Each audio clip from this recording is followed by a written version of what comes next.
Hello everyone, good morning. आप सभी लोगों का मेरे चैनल में स्वागत है। और अभी बज चुके हैं सुबह के 8:45, मतलब 9 ही बजने वाले हैं। और मैंने अपना सारा काम फिनिश कर दिया है। बस कपड़े फोल्ड करना बाकी है, जो मैं बाद में करूँगी। और उसके अलावा मतलब आज फ्राइडे है तो बहुत ज़्यादा काम रहता है फ्राइडे को, मतलब कपड़े वगैरह भी रहते हैं। और अभी श्राद्ध का टाइम भी चल रहा है तो थोड़ा काम ऐसे रहता है। जिस दिन मुझे श्राद्ध निकालना होता है उस दिन मैं फटाफट, मतलब मुझे जो भी काम करना होता है उस दिन मैं थोड़ा सा जल्दी उठ जाती हूँ। वो भी जैसे जहाँ पे मैं 5 बजे उठती हूँ वहाँ पे मैं उठ जाती हूँ 4 बजे की समथिंग, कभी उठ जाती हूँ मैं 4:15 4 उठ के अपना घर का काम जल्दी कर लेती हूँ। तो अब चलते हैं, बज गए हैं 9। तो फ्रेंड्स अभी मैं अपनी वीडियो को एडिट करूँगी, उसके बाद मैं पढ़ने बैठ रही हूँ।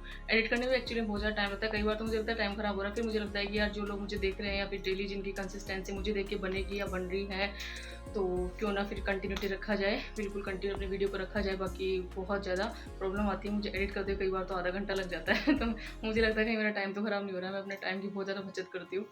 बट कोई ना, टाइम की सेविंग तो अच्छी है। लेकिन हमें देखकर अगर कोई इंसान है वो अपनी ज़िंदगी में आगे बढ़ रहा है, कुछ सीख रहा है, या फिर अपनी उसकी जो डेली उसका जो डेली रूटीन बहुत अच्छा बन रहा है, तो इससे प्रॉफिट तो होने वाला है ना, हमें नहीं तो किसी और को प्रॉफिट तो होगा। तो फ्रेंड्स चलते हैं, मैंने खाना वगैरह खा लिया है तो चलते हैं। आज मैं पढ़ने वाली हूँ इंडियन हिस्ट्री, क्योंकि मुझे बहुत दिन हो गए इंडियन हिस्ट्री पढ़े हुए। मैंने कल शाम को, मतलब रात के समथिंग थोड़ा सा देखा था, मैंने उसका राष्ट्रीय आंदोलन वाला टॉपिक देखा था। तो अभी चलते हैं, 2-3 टॉपिक मुझे आज क्लियर करने हैं इंडियन हिस्ट्री के, तो पढ़ने बैठते हैं फटाफट। फ्रेंड्स कभी कभी फ्रेंड्स मुझे डाउट होता है कि कहीं मैं बहुत ज़्यादा स्पीड में तो नहीं बोलती हूँ, मेरी आवाज़ जो है वो आप लोगों को समझ में भी आ रही है या नहीं आ रही। और अब ऐसे मुझे लगता है कि जब मैं मतलब बोलती हूँ ना, तो मुझे ऐसा लगता है कहीं मैं स्पीड में तो नहीं बोल रही, किसी को समझ में भी आ रहा है या नहीं आ रहा तो प्लीज़ आप मुझे ज़रूर बताना। मुझे ऐसा डाउट होता है कि मैं बहुत स्पीड में बोलती हूँ, बहुत जल्दी जल्दी बोलती हूँ।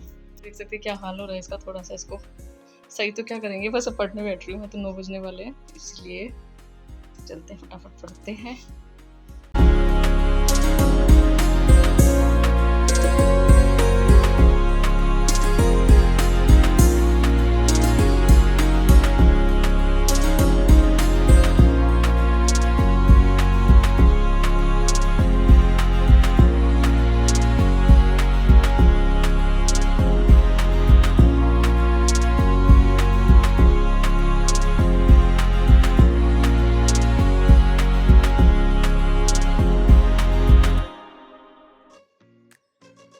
मुझे भी मात्र 20 मिनट हुआ और लाइटें चली गई है। यहाँ पे ऐसा होता है, पता नहीं क्यों लाइट इतनी जाती है। और अब तो सुबह ही चली गई, आज तो कल भी गई थी। ऐसे 2-3 बार लाइटें चली जाती है, थोड़ा दिक्कत आती है। और साथ में जो मच्छर है वो परेशान करते हैं मुझे। फाइनली मैंने यहाँ पे राजस्थान पॉलिटी की जो बुक है वो उठाई है अभी, और राजस्थान पॉलिटी के काफ़ी टॉपिक जो है वो मुझे क्लियर करने हैं।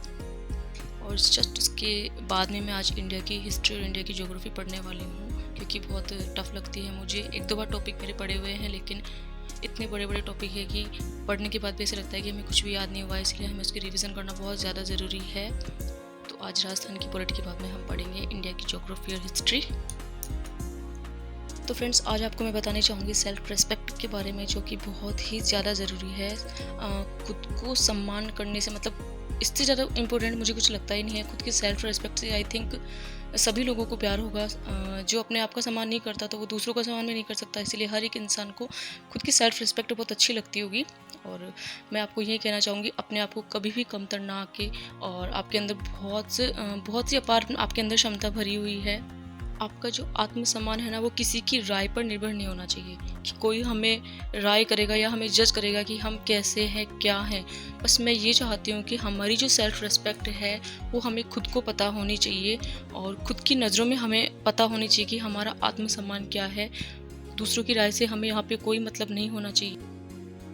कई लोग कहते भी है कि हमारा जो आत्मसम्मान है वो सफलता की कुंजी है। ऐसा क्यों कह रही हूँ मैं? क्योंकि जब हम खुद से प्यार करते हैं, खुद के बारे में सोचते हैं इतना, तो सबसे बड़ी की तो मैं खुद की सेल्फ रिस्पेक्ट को ही मानती हूँ। कि आप अपने आप से प्यार करें, आपकी जो भी हमारे अंदर हमारी जो कमियां होती है उसे हमको स्वीकार कर लेना है। उनसे हमें डरना नहीं है, नज़र नहीं चुरानी है कि हम, मतलब कि खुद की जो कमियां हैं उसको हम पहचानेंगे और उस पर हम जब वर्क करेंगे तभी तो वो कमियां दूर हो सकती है। तो हमें खुद पर विश्वास करना है। दुनिया है उसे हमें बहुत ही अच्छा बन के दिखाना है, आगे बढ़ के दिखाना है। हमें अपने आप से हमें प्यार करना है, कभी भी हार हमें नहीं माननी है। जैसे भी कई लोग ऐसे होते हैं खुद को ही खुद का अपना अच्छा दोस्त मानते हैं, ऐसा भी होता है। फ्रेंड्स, यहाँ पे बात सोचने की है कि हमारी जो सेल्फ रिस्पेक्ट है वो हमें दूसरों से बहुत ज़्यादा अलग बना देती है।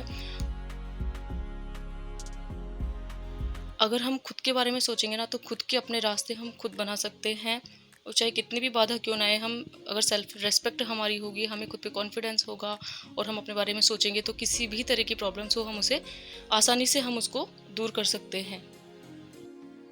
तो फ्रेंड्स, सेल्फ रिस्पेक्ट से जो खुशी मिलती है वो दुनिया में किसी भी चीज़ से नहीं मिलती। मुझे तो अपने सेल्फ रिस्पेक्ट से सच में बहुत ज़्यादा प्यार है।